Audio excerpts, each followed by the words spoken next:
চট্টগ্রামে ইঞ্জিনিয়ার মোশাররফ হোসেনের যে জানাজা, দ্বিতীয় জানাজায় লোক সমাগম কথা, এই নিয়ে আজকে অনেক আলোচনা হচ্ছে যে সেই জানাজা উপলক্ষে আওয়ামী লীগ নেতা কর্মীদের একসাথে হওয়া, সেখানে আবার সিটি কর্পোরেশনের মেয়রও গিয়েছিলেন, তিনি যে কথা বলেছেন, এবং সেখানে স্লোগান দেওয়া, মিছিল দেওয়া, সব কিছু মিলে এটি আসলে কি ধরনের একটা সিগন্যাল দিচ্ছে? ইঞ্জিনিয়ার মোশাররফ ১/১১-তে জেলেও ছিল, তবে আমার হাজব্যান্ডও ছিল।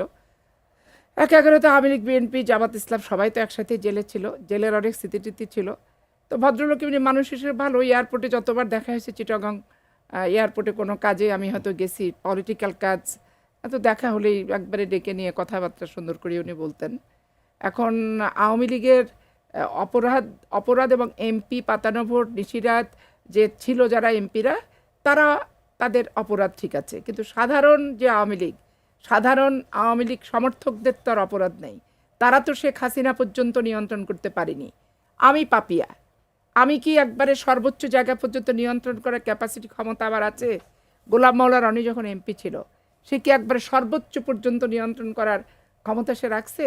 দেখেন, আমাদের দল এমন একটা জিনিস, বাংলাদেশের দলগুলি, যে আন্দোলনের সময় একটা শ্রেণী লাগে, ক্ষমতায় আসার সময় আর এক শ্রেণী প্রমোট হয়।